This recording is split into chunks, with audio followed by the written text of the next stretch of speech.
Alléluia. Amen. Alléluia. Amen. Aujourd'hui, le Seigneur nous a fait grâce et nous allons partager un message, la parole de Dieu pour l'église de la Odyssée. Mais avant tout, on va prier et je vais laisser la place à mon frère Paul qui va donner la démonstration de ce qui se passe et ensuite nous allons continuer. Je vais prier. Seigneur Dieu Tout-Puissant, merci pour ce privilège que tu nous donnes, ce moment aujourd'hui pour partager ce message avec les frères et sœurs. Sois loué, sois magnifié au nom de Jésus. Amen. Amen. Ben, bonjour à tous. Comme Abel a dit, je m'appelle Paul. Je suis très heureux d'être avec vous aujourd'hui en ligne, où que vous soyez. Puis, j'ai pas vraiment un très long message à partager avec vous. Moi, j'appelle ça ni chaud ni froid. Ou, comme on dit ici au Québec, ni haut ni fret. Ni chaud ni froid. Abel, j'aimerais t'inviter, comme tu vois ici, j'ai un verre de café chaud et un verre d'eau bien froide parce qu'il fait 35 degrés dehors. Ouais. Qu'est-ce que tu préfères goûter? Un bon verre de café chaud ou une bonne eau bien froide? C'est ton choix. Je préfère café chaud. Café chaud? Tiens, Abel, profite-en. Merci beaucoup. Goûte-y simplement. D'accord. Si tu peux remettre ton café ici. Là, Merci. tu pourras continuer plus tard. Là. Et ici, Merci beaucoup. on a Everina. Everina, je vais te présenter de l'eau glacée. Merci.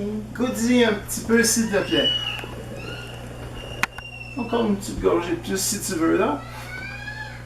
On ne regarde pas sur la quantité quand même. Merci beaucoup. Everina, je vais t'inviter à rester debout quelques instants. Je vais te donner un beau verre d'eau. C'est encore de l'eau. Il n'y a pas de truc, il n'y a pas de trappe. C'est un verre d'eau. Autant de l'eau que celui-ci est un verre d'eau. Merci. À toi de goûter. Allez, une bonne gorgée. Profites-en. C'est de l'eau, on en a besoin. Oh, j'ai vu la tête bouger un petit peu plus. Abel, j'ai un bon verre de café pour toi. Ah, merci beaucoup. Je t'inviterai à en profiter. Mais... ouais, goûte-y, puis une bonne gorgée encore. Une bonne gorgée. Merci Abel. On va commencer avec Everina. Everina, j'aimerais que tu nous dises qu'est-ce que tu as pensé des 2 verres d'eau que tu as goûtés.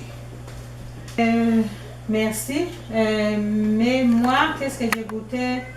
L'eau que j'ai commencé à goûter, c'est l'eau froide mélangée avec les grasses.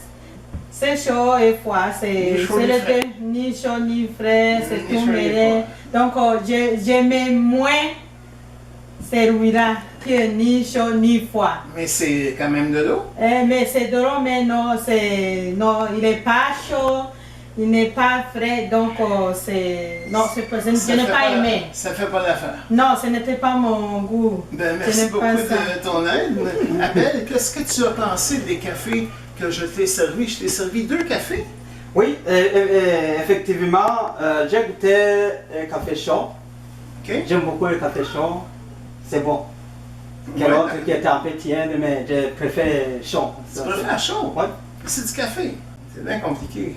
Ok, ben, regardez les amis, tous ceux qui nous écoutent, oui, j'ai fait exprès, bien sûr, pour servir un vrai bon café chaud à Abel. C'est lui qui a décidé de prendre le café. Et Everina, c'est elle qui a décidé de prendre l'eau glacée. Puis, effectivement, pour notre bouche, pour notre goûter et tout, on préfère de loin, quand il fait très chaud surtout, prendre de l'eau glacée, c'est rafraîchissant, ou un bon café chaud pour nous réveiller le matin ou quand on est fatigué. Pour moi qui donne des cours de langue et tout, j'ai besoin d'être réveillé toute la journée pour donner mes cours. Et quand mon café, après 1 heure et 15 de cours, il me reste quelques gorgées à prendre, Quand le café est tiède ou froid, c'est pas du tout agréable. C'est fait pour être pris chaud ou froid. Le café chaud, l'eau froide. Et non pas tiède, et non pas plate, et non pas Abel. Qu'est-ce que tu as pour nous aujourd'hui? Ni chaud, ni frais ou tiède? Effectivement, merci beaucoup. Est-ce qu'on va acclamer le Seigneur pour ça? Amen. Wow, le Seigneur est bon. Merci beaucoup, frère Paul. Que le Seigneur te bénisse. Aujourd'hui, nous avons un message qui nous parle sur une église de la Odyssée où Jésus a donné l'avertissement sur cette église, l'église qui était tiède, ni chaud ni froid. J'aimerais vous inviter, frères et sœurs qui nous écoutent à travers cette émission, que ce soit sur YouTube, là où vous vous trouvez. Venons avec moi et lisons le livre de l'Apocalypse, chapitre 3. Nous allons lire à partir du verset 14. C'est un message que le Seigneur m'a donné aujourd'hui, que nous allons partager ensemble avec mon frère Paul, qui vient de donner l'introduction de tout ce qui concerne le chaud, froid, puis tiède. Nous allons regarder tout ça aujourd'hui à travers ce message. Amen. Amen. Alléluia. Amen. Je vais lire à partir du verset 14. Écrit à l'ange de l'église de la Odyssée. Voici ce que dit l'Amen, le témoin fidèle et véritable, le commencement de la création de Dieu. Je connais tes œuvres. Je sais que tu n'es ni froid ni bouillant. Puisses-tu être froid ou bouillant? Voilà la question. Je connais tes œuvres. Le Seigneur Jésus connaît mes œuvres. Il connaît tes œuvres. Il connaît nos œuvres. Le Seigneur connaissait les œuvres de cette église de la Odyssée. C'est une église de 7e dans les églises que le Seigneur a envoyées en Asie. En Asie mineure, à l'époque où Jean se trouvait dans l'île de Patmos. Cette église était dans la ville de la Odyssée. Dans cette ville, il y avait le centre administratif, il y avait le centre commercial et il y avait le centre bancaire. Dans cette ville de la Odyssée, il y avait une usine qui préparait les vêtements. Il y avait une école qui enseigne la médecine. Donc les gens vivaient mieux. Nous allons regarder ce que le message va nous donner à travers cette église que le Seigneur a utilisée pour nous montrer comme un exemple. Dans les derniers jours, ou dans la fête d'État, où les gens ils vont vivre dans le refroidissement, ils vont être rétrogradés, ils vont retourner en arrière. Au lieu d'être chaud, ils vont préférer d'être froid. Jésus va nous dire quelque chose, verset 16. Ainsi parce que tu es tiède et que tu n'es ni froid ni bouillant, je te vomirai de ma bouche. Jésus va préférer que au moins tu sois bouillant, tu sois chaud. Ou bien tu décides d'être froid.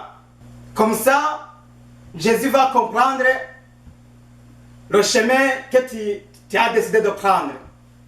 Mais pour rester tiède, regarde ce que le Seigneur va faire. Il va te vomir de sa bouche. Vomir de sa bouche, ça veut dire le jugement final. C'est mieux que tu décides quel chemin que tu vas prendre. Nous allons regarder verset 17.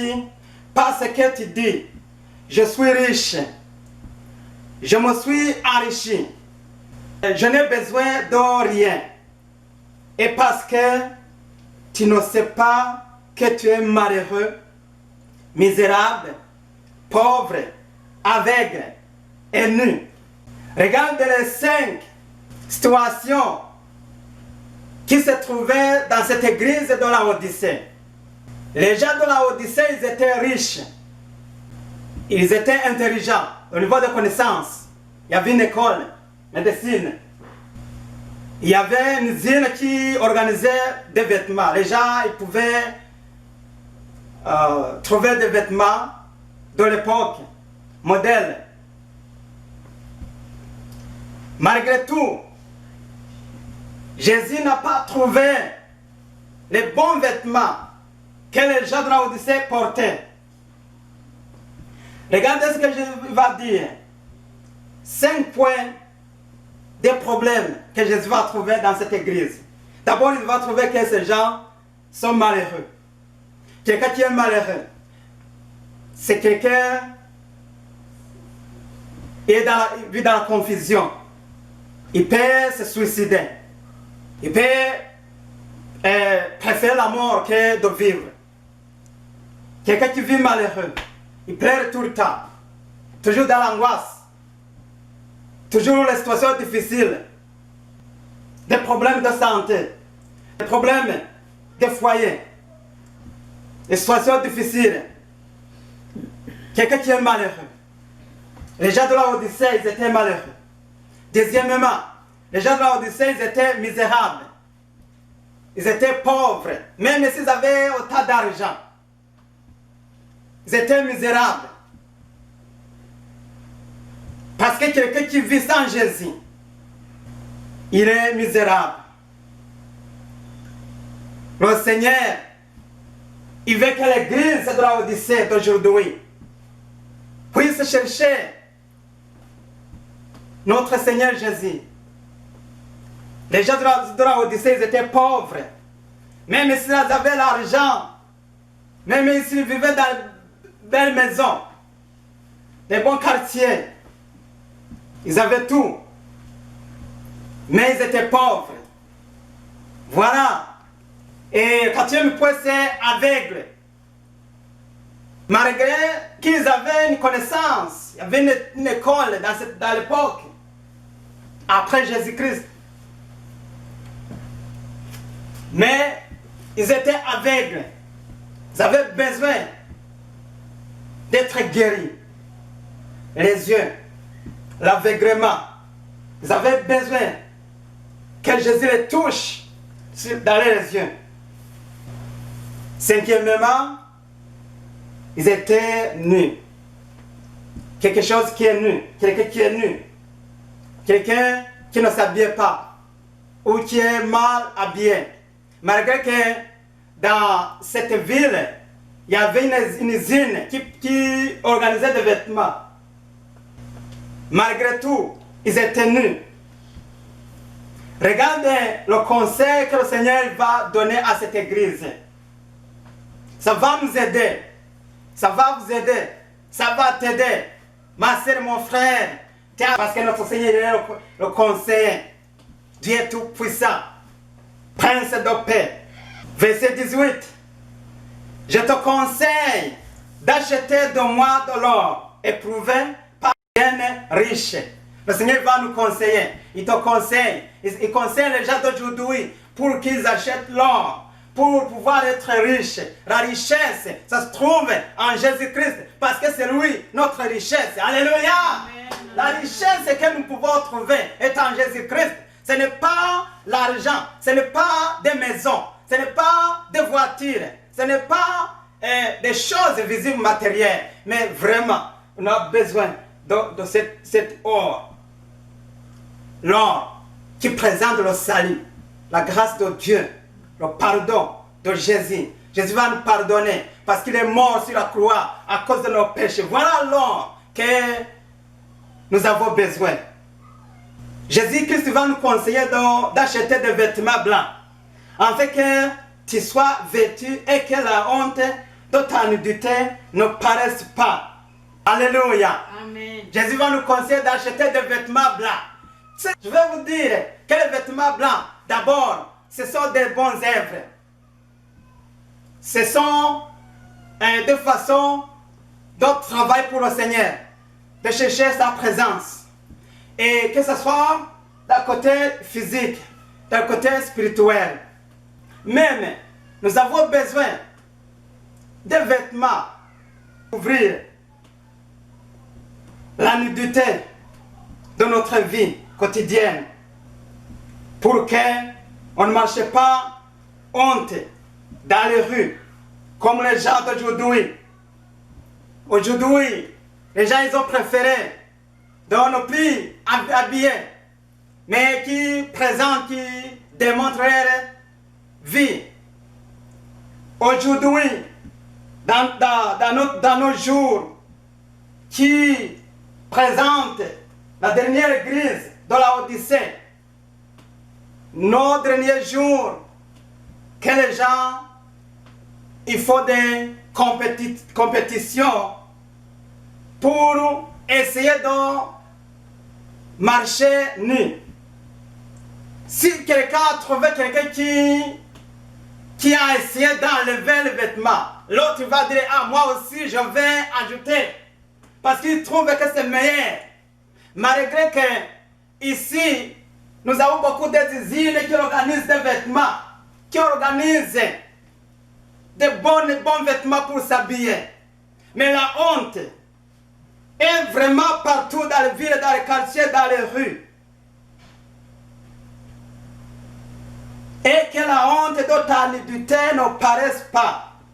Imaginez si Jésus se promène dans les quartiers aujourd'hui, il va rencontrer avec quelqu'un. Jésus, il va fermer les yeux, il va dire waouh.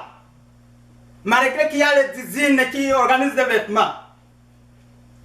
Et un conseil de Jésus, il va continuer en disant qu'on va aller acheter un collier pour oindre les yeux, afin que tu vois. Voilà les conseils de notre Seigneur. On a besoin d'un médicament pour mettre sur nos yeux, pour voir. Quand je vois, si je suis mal habillé, pour que je comprenne que je suis mal habillé, pour que je sache, comme finalement, quand Adam et Ève, ils ont été créés, ils ne connaissaient pas qu'ils étaient nus. Parce que pourquoi? Ils étaient saints. Mais après avoir péché, ils pouvaient constater qu'ils ont nus. Jésus va déclarer en disant que l'église de la Odyssée était nue. Pourquoi? Ils vivaient dans le péché. Aujourd'hui, les gens, ils vivent dans le péché. Ils ont besoin de médicaments sur les yeux pour qu'ils voient. Le Saint-Esprit, pour qu'il les touche. Et Jésus va dire, le verset 19, moi je les prends et je châtie tout ce que j'aime. Et donc, du zèle et répands-toi. Parce que le Seigneur vous aime. Le Seigneur t'aime, mon frère et ma sœur. Le Seigneur il va donner, il va châtier. Il va même reprendre. Il va reprendre à celui qu'il aime. Il va châtier. Et la façon que le Seigneur te parle, c'est la façon parce qu'il t'aime. Un père qui aime son enfant, il va donner une punition. Il va lui un conseil. Quand tu parles avec ton enfant, tu lui expliques c'est quoi qui est mauvais, c'est quoi qui est bon. Le Seigneur, il va parler avec cette église. Comme il te parle, mon frère, ma soeur, à travers cette émission. Pour que tu comprennes au moins le conseil de notre Seigneur Jésus. Ayez du zèle et répands-toi. Voilà le message. Répands-toi, mon frère, ma soeur. Et pour aller acheter ces choses, cherchez Jésus. Et je vais pour terminer. Voici, je me tiens à la porte et je frappe. Si quelqu'un entend ma voix et ouvre la porte, j'entrerai chez lui et je souperai avec lui et lui avec moi. Le Seigneur est prêt pour manger et souper dans toutes les situations que tu as à la maison, peu importe les problèmes, peu importe si quelqu'un s'allait se suicider à cause des problèmes de cette vie que nous vivons, les gens, après avoir pris la drogue, ils vont préférer d'aller se suicider. Il y a les autres qui vivent dans des situations difficiles. Il y a des foyers, il y a des couples qui ont besoin de la prière. Jésus va te conseiller. Il va dire, je frappe à la porte. Et si tu vas ouvrir la porte, le Seigneur va venir et il va souper avec toi. Ça veut dire souper. Ça veut dire partager avec toi toutes les situations. Dis-toi à lui pour qu'il va venir en aide. Pour t'aider dans cette situation. C'est lui qui vaincra. Je le ferai asseoir avec moi sur mon trône, comme moi j'ai vaincu et me suis assis avec mon Père sur son trône. Alléluia. C'est lui qui vaincra. Oh, mon frère, ma soeur, si tu vas vaincre toute la vie d'aujourd'hui, tu vas s'asseoir avec Jésus sur son trône. Oui, je sais que c'est difficile, mais le message qu'on parle pour l'église de la Odyssée, et vraiment, ça touche notre vie quotidienne. Oui, ça nous parle comment on peut vivre dans une vie saine. Comment chercher la vie chrétienne pour quelqu'un qui cherche le royaume des cieux. Je sais que c'est difficile, mais regarde, c'est lui qui vaincra. Il va s'asseoir avec Jésus sur le trône de Dieu. Est-ce qu'on peut acclamer notre Seigneur? Est-ce qu'on peut dire Amen? Alléluia. Le Seigneur, il a préparé des choses, de bonnes choses pour nous. Parce que lui aussi, il a vaincu. Et bien terminé. Après avoir ressuscité d'entre les morts, il est monté au ciel et il est assis à la droite de notre Père. Et toi aussi, mon frère, ma soeur, quand tu vas vaincre la vie d'aujourd'hui, dans le 21e siècle, c'est très important que tu réussisses et en fait que tu continues, que tu persévères et tu cherches Jésus comme le roi et le sauveur dans ta vie. Et que celui qui a des oreilles entende ce que l'Esprit dit aux églises. Alléluia! Amen. Que celui qui a des oreilles, c'est le Saint-Esprit qui m'a donné ce message pour que je partage avec mes frères et sœurs. C'est très important. On a besoin de partager ce message avec quelqu'un, avec vous et moi, en fait que nous allons prier ensemble pour que nos vies changent et soient transformées. Le Saint-Esprit a vraiment ici à la porte, il frappe. Le Saint-Esprit a besoin de vous utiliser, a besoin de m'utiliser. Ce n'est pas bon de garder le message comme ça. Car le Saint-Esprit a dit, vas-y, parle, parce que le Saint-Esprit a besoin que les gens entendent ce message. C'est bon que le message, que chacun, il va prendre décision. Quelle décision que tu vas prendre aujourd'hui, mon frère, ma soeur? Est-ce que tu vas décider que le Seigneur Jésus va venir, va se faire avec vous? Si tu as décidé que Jésus va venir avec toi, c'est un bon choix.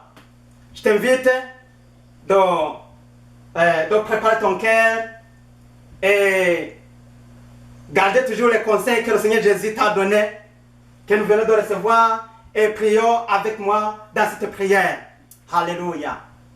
Si c'était la première fois de recevoir le Seigneur dans ta vie, tu vas répéter avec moi cette prière. Seigneur Jésus, je t'invite aujourd'hui dans ma vie. J'ai péché contre toi. J'ai besoin d'être guéri, d'être sauvé. Viens dans ma vie. Je te reçois comme le Seigneur le Sauveur dans ma vie. Merci Seigneur de m'avoir pardonné de tous mes péchés. Au nom de Jésus. Merci Seigneur notre Dieu pour ce message. Merci pour quelqu'un qui a été touché par cette bonne nouvelle. Seigneur mon Dieu, mon roi, bénis chacun qui a reçu ce message. Qu'il puisse continuer de chercher la présence de Dieu dans sa vie. Merci pour chacun. Merci pour les frères et sœurs qui vont prendre décision et qui vont continuer à chercher la présence de Dieu. Merci. Je prie ainsi au nom de Jésus-Christ de Nazareth. Amen.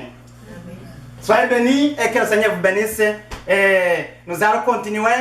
Et la parole de Dieu est bonne. Et soyez toujours prêts parce que le Seigneur il va nous communiquer à travers son message. Parce que le Saint-Esprit a relâché sa parole. Et c'est le moment que nous allons se lever pour partager ce message. Soyez bénis. Amen.